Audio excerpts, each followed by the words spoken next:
silence. Mais le silence que nous avons adopté, c'était un cri. C'est un cri que l'on a mené pour la mémoire. C'est un cri pour la dignité. C'est un cri pour la justice, c'est un cri pour la paix. Depuis plus de 3 décennies, la RDC est le théâtre d'atrocités, de violences inqualifiables, des femmes, des enfants, des personnes âgées, des bébés qui sont violés, des incestes forcés, des corps mutilés, des organes génitaux de nos mères détruits à l'arme blanche, détruits par des fusils, des personnes handicapées, des personnes albinos, des personnes pygmées, assassinées sur le territoire du Congo.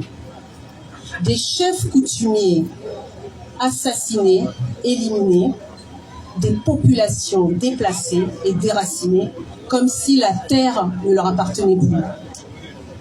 Ces actes ne sont pas simplement des crimes.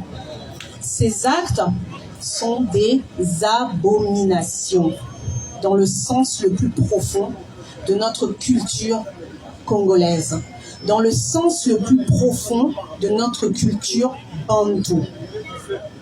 Ces atrocités qui déchirent le corps, qui déchirent l'esprit, qui déchirent l'identité profonde de tout un peuple.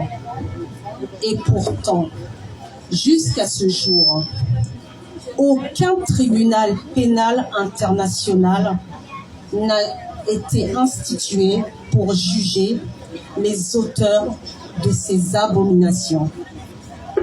Pourtant, la RDC est signataire de conventions internationales pour la répression et la lutte contre les crimes et génocides. Mais que vaut un traité si les massacres se poursuivent? Que vaut un traité sans justice? Que vaut un traité sans reconnaissance du génocide congolais? Que vaut un traité sans mémoire officielle? C'est pourquoi, en notre qualité de membre de la société civile, nous avons porté une parole collective avec KAIP qui organise le Génocost.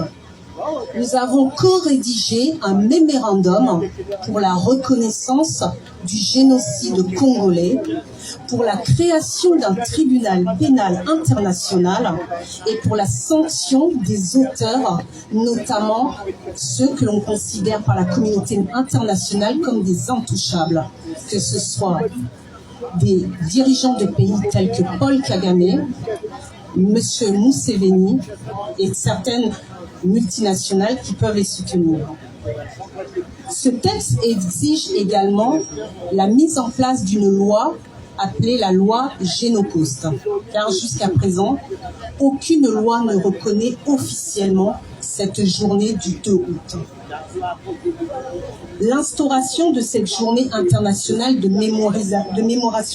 commémoration, permettrait de reconnaître et d'apporter justice auprès des victimes. À celles et ceux qui ne sont pas congolais, j'aimerais vous dire ceci. Vous êtes tous concernés par la République démocratique du Congo. Nous sommes tous concernés par ce qui se passe en République démocratique du Congo. Ces atrocités ont été commises dans un but précis. Piller les minerais de la RDC, indispensables à la fabrication de nos téléphones portables. Piller les ressources de la RDC indispensables à la fabrication de nos voitures électriques. Piller les ressources de la RDC indispensables à la fabrication des objets de notre quotidien, des jeux vidéo de nos enfants.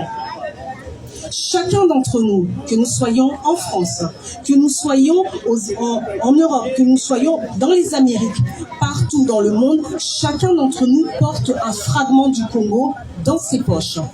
Chacun d'entre nous porte un fragment du Congo dans sa maison. Chacun d'entre nous porte un fragment du Congo dans son bureau, dans sa chambre.